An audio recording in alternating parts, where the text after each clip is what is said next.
for formalities and the introductions, and I would like to introduce the star of the night, the photographer and amazing woman, Oleksandra. She is here with us from Ukraine. And without further ado, I would like to give you a word and tell us who you are, what brought you here. Yeah, thank you, Anastasia. I want to thank you. Good evening, everyone. I want to thank you, everyone, for coming here tonight, and also, as well, I want to thank the Razom team and the Ukrainian Culture Festival team for making the show happen. And thank you, Rachel. And I want to say a special thank you to Julia Galeta, who is curator of this exhibition.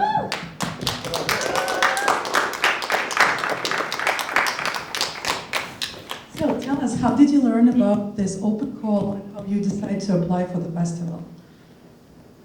Well, actually, as far as I know, it's the first year Ukrainian Cultural Festival has a visual art program, and I decided that the world needs to know about ecocide and about this project in particular.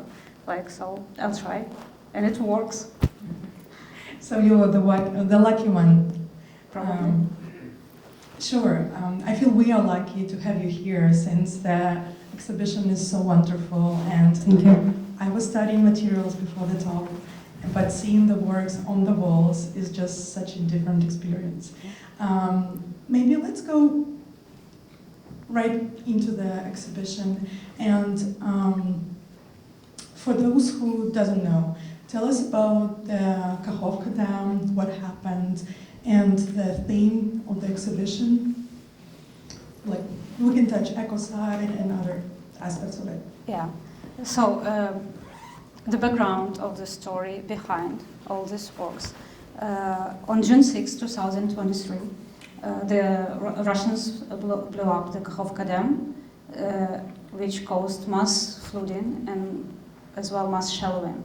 So my work is focused on the shallowing because I am from Zaporizhzhia, which is not far from the Kakhovka and Kherson, but along a bit, I don't know how far actually, a few thousand kilometers, doesn't matter.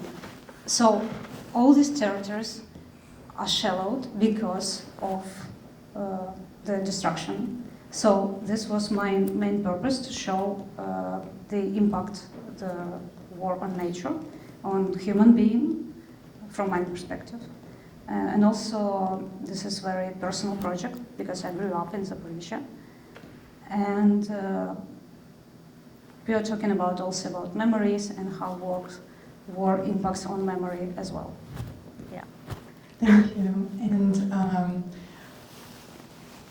how did you put together the pieces of the exhibition? Since we have multidisciplinary art, we have visual art, we have photography, the different type of photography. Tell us a little bit more about that specific approach you took and mediums you used, and why. Yeah, thank you. First of all, I have to say that I actually wasn't going to create this project, of course. I just wanted to, when the disaster happened, I talked to my mom. She said the water is receding, and she sent me a picture of it. And I understand that I should go there and witness what is happening with my own eyes. And I took my film camera with me, just in case I want to shot anything over there. Sorry, just for the context, when you called your mom were in the area of operation, yes. And you were where? I was in Kiev. Actually, I live in Kiev, yeah, and my family lives in Zaporizhzhia, so they witnessing this from the very beginning, and it took for about a week to water to descend. Yes. Around water descended about 5 meters so it looks actually devastating, absolutely, yeah. So I took my camera with me, and I wasn't thinking about medium or what I want to say. I just wanted to to feel and to see what is happening. And I took some pictures, and then I understand that I want to spend some more time with nature and to have some kind of a dialogue with nature, you know, like to see what the nature, the water, the soil, the rapids, Dnipro rapids, like famous, what they want to say me, I don't know, like to have a like conversation with nature. So that's why I used all the projects is 100% analog, you know, as these are film photos, and I used you can see three main techniques photography. You can see black and white film photography. You can see color film photography as well, but with like some kind of special effects, and the special effects are absolutely analog. So I took the several of film rolls that I shot after I shot them, and I put it in the Dnipro River, the water itself, that at the same exact place the project was shot. So, and left for 1 or 2 weeks, I don't remember, and then developed it. So we can see this like kind of traces of water left, emulsion, destruction, I don't know. So all these effects are not photoshopped or something, there is no digital editing at all. So all this stuff are created by the nature, by the water. And the other thing, these blue images you might saw in the hallway, probably I should talk more, yeah, about this technique. Yeah, sure. Just while you're going to the next one, Yeah. you mentioned that you wanted to check the mic. It's okay. Put it down. Like this? Do you hear me well? Yeah, it's like Thank you. that one is recording the video. Okay, So, I will sit like this. before we go to the other technique, I just want to clarify. The red on the right side of the main picture of the exhibition, we will call it the main picture because it's here in the center wall. So that red is what? It's a kind of an accident, you know. I really like experiment with photography. So when I put this film roll in a can with water, probably there was going some kind of a chemical reaction, or I don't know what has happened. Absolutely, it's a chemical reaction. So I didn't expect it all this red line, but I really like it. I mean, not like, but I think it shows the mood of the photography of the exhibition, because it's probably the only like red color at all. That was the point. Yeah, it kind of relates to blood or devastation or despair. You can think whatever. Exactly. Like, that's what yeah. I was leading with my question, because when I saw that and you mentioned that you wanted to have a dialogue with nature, and that was immersed in the Dnipro River, I feel like that's the very valid prediction or like Probably. association. Yeah, I couldn't predict it can happen, but yeah. Wonderful. And from, you said you came like week after the destruction happened. And Approximately in a week or 2 weeks, I don't know. Sure. How long it took you like between, gathering data, doing some research, putting all this together from the very, first idea, I want to do that, for impulse, I'm going there with my camera, to actually putting together all these pieces as an exhibition piece? I have to say that most of those images were shot in a couple of weeks, like in June, the end of June, the July and the August on 2023. But what's important, this project is ongoing still, because nature is changing, ecosystem is changing, because the water receded, the forest is growing over there now. So I will continue to witness, and I don't know what happens next, nobody knows, but probably I will continue to document, these landscapes. Okay. And I took a couple of weeks, but the rearranging the data and took much more time, and it depends. I have you have a hallway, so I decided to install images to tell some kind of a story over there, but there's much more, of course, images in the project. I can use my chance, if you see the podcast over there, you can see my website, and the project is available on my website, you can check it out. Oh, I'm sure we'll make sure that people are updated with that. Yeah. So you said you want to document this, and it's an ongoing project. I think that's a good point for us to visit your, childhood, education. We know that you grew up in the Zaporizhzhia area. You also mentioned in the materials that this particular area is something very near and dear to you, not only because you're from Zaporizhzhia, but because you had a property at the banks of the Dnipro River. And tell us about your childhood and how you came up to use photography as your medium. Yeah, probably we'll separate this question to two. So actually in the childhood, every summer I used to spend with my family in suburbs, because in the Zaporizhzhia, in the south of Ukraine, it's very hot over there, it's a steppe, and we have a beautiful river, so we spend days and nights and weeks in the suburbs when we have summer house, or we call it dacha in Ukrainian.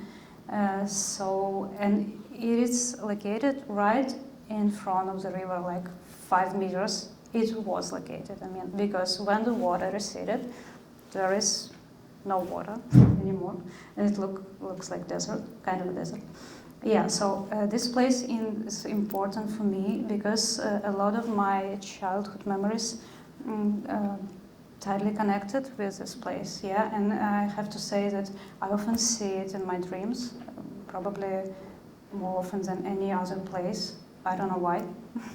Yeah.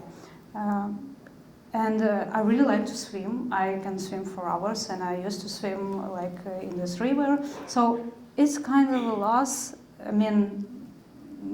Not only because the water receded, just water. It's a lot of layers.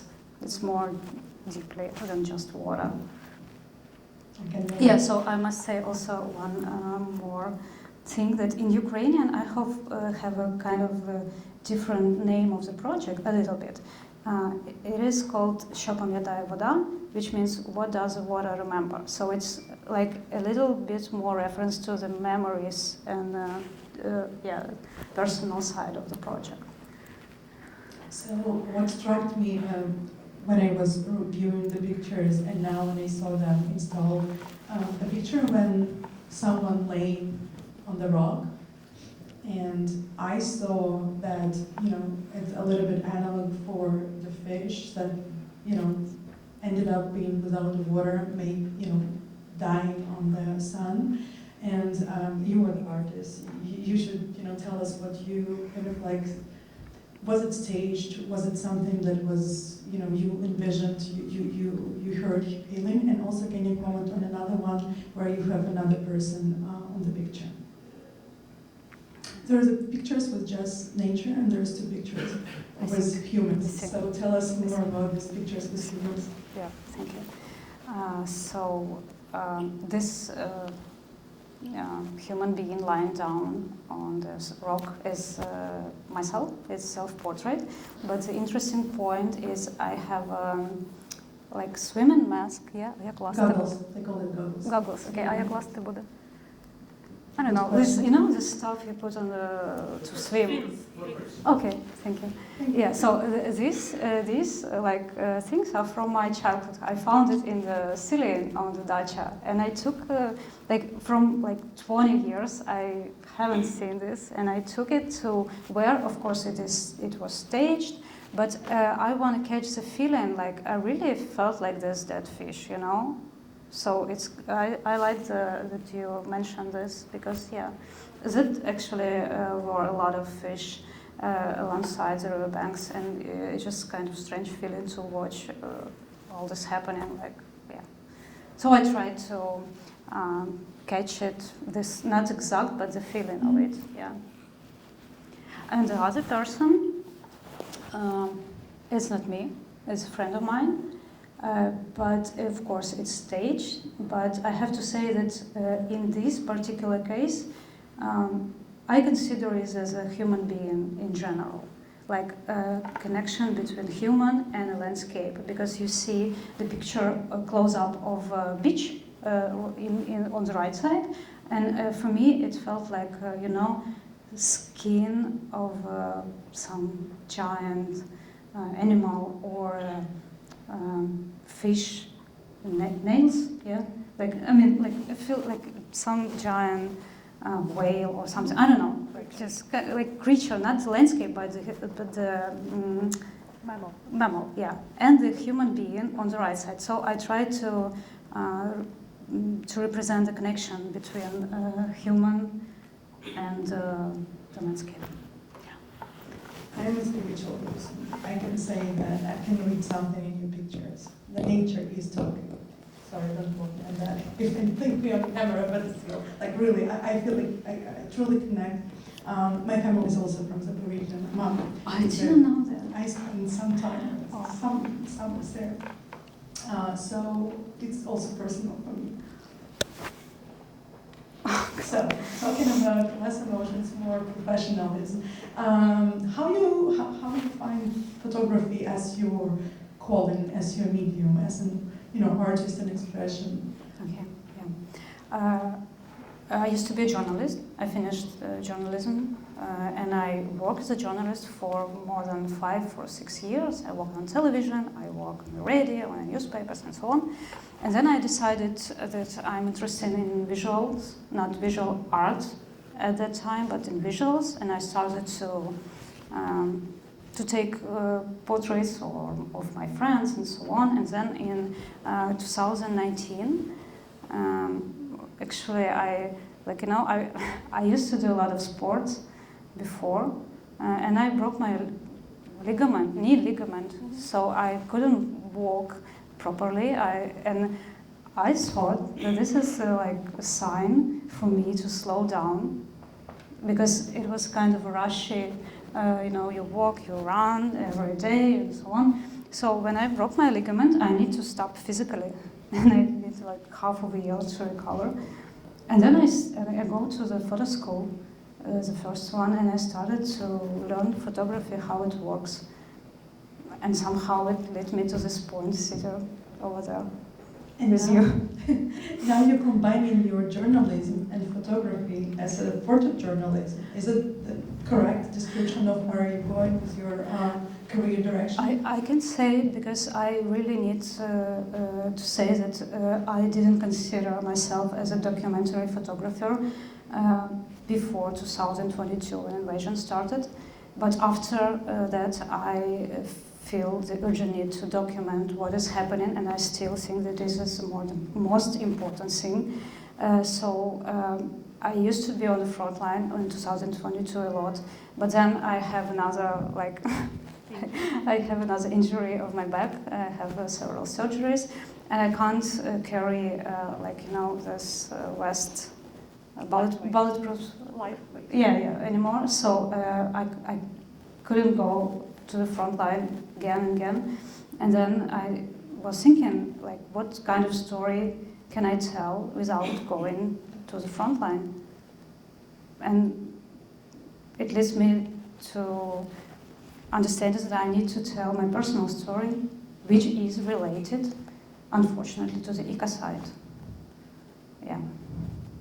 So this project is documentary, but personal and documentary and personal. So, I'm sorry, emotional usually, but it's just because when you see the art and it brings up the emotions from you. It's just justifying for the quality of the. Thank you so much. For me. Actually, it is on purpose. There are no like descriptions under each photo because it's related to one topic. But you see the description in the beginning and in the end of the exhibition, and also you can see the QR code leads to the article, to the investigation that like we have an NGO in Ukraine called Truth Hounds, in the most famous organization who investigates war crimes. So it is an article report actually when you can read the facts, and it's a document that you can read more about ecocide and impact on war. But it is documented, like we can't fully document it because we yes. It's still ongoing, so I want to ask you if you will be comfortable talking about it first, and if not, I have plenty of questions. We have people in the room with questions. But when I was studying you and like learning about you, visiting your website and articles about your projects and you, I came across like another documentary project, and it was related to the woman who was a victim of the war crimes in Bucha. And for me, it's just highlighting the versatility of your views. And someone also, when I shared that with that person, said that it is an interesting story how that women came to you and was, was safe and comfortable sharing the story with you. So, if you can give us a little bit more details on that. Тобто ти маєш на увазі про проект? About the girl from the Bucha region. Okay, and how you came to document it in a very beautiful and gentle way. I was reading the article and I was afraid reading it till the end. I was not sure if I will be able to go through this, but at the end of the article, I actually felt like so happy that I read about the story, and I'm happy that you are the person who's helping those victims to process their trauma.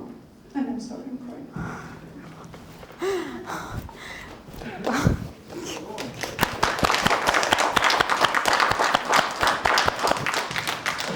Sorry, I didn't expect the question, but of course I will answer. I am working as a documentary photographer as well. And yes, I have another project which was started in the spring 2023 also. What has happened, I met a girl. She is an artist and she is survival on sexual violence under occupation in Bucha region. So she openly can talk about it. And she asked me if I would like to make a project to document her story, because she's an artist. She has drawings from the occupation and then her reflection, drawings and collages and so on. So this is her way to reflect on this, of course, to deal with trauma. I didn't search for this topic for sure. I wasn't ready to, it wasn't purpose for me. I want to tell the story of the sexual surveillance. It was like she came to me and asked if I would like to work on this topic, and I agreed because I think this is important. So it is project, it is still ongoing, but we have several publications, and probably in the future there will be an exposition too. I think it is important to do it abroad as well. We planned to do it in Kyiv, but it is important to do it abroad, of course. This project, I will probably will refer you to my website to watch. But for me it was a kind of a challenge. But I really think that it's helped me to feel important while I'm doing this project, because I feel that I'm doing something that matters. And the story of this girl is absolutely amazing. I really think that she's a kind of a hero for me, because she continued to grow. This is post-trauma growing, absolutely. And we became friends, and now we continue to create this project together. to tell the story of occupation, of violence, because sexual violence, of course, is a war crime. And for me, it's also important because Russia wants us to keep it invisible, like it doesn't happen, and they refuse to accept that fact. Of course, they deny it. So my goal was to make a voice of Dasha and other women who survived. Not only women. Yeah. I read the statistics. Yes, and it isn't full, of course, because a lot of people just can't talk. And maybe some of them, when they read the story, they have the power inside to talk. Yeah, so that's a lot of points, but I think it's really important to make this voice loud in the world, of course. And I would like to thank you for that.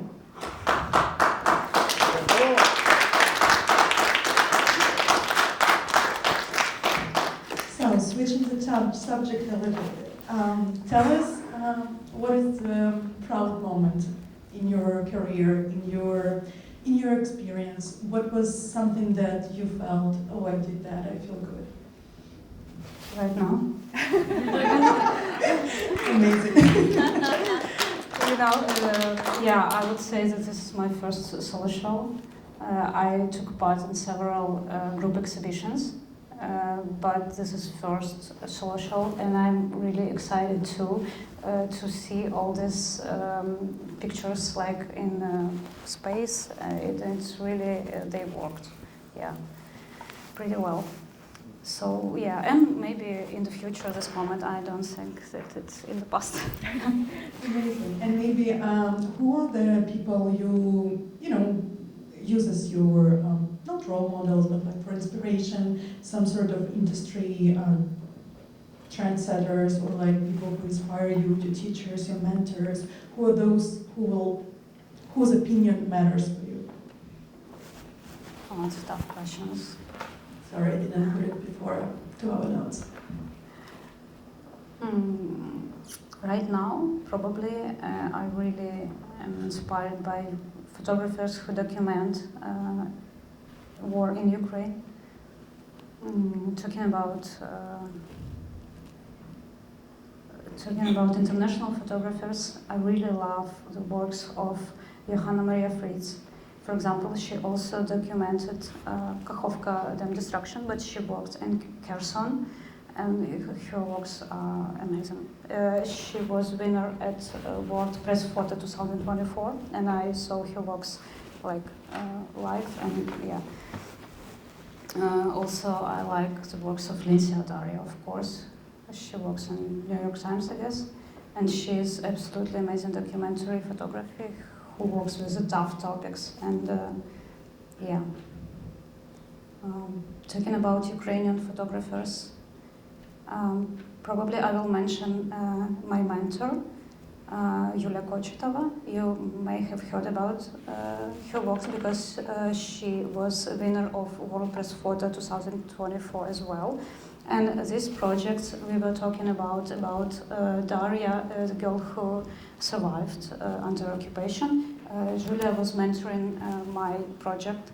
Yeah, because it was a program, like I won a chance to learn documentary photography during mentorship program of Ukrainian photographers, Professional Association of Ukrainian Photographers, which was founded by Mstislav Chernov, and it's the main organization we have right now in Ukraine. So for me it was an honor and an opportunity to learn. So probably I will mention this girl here.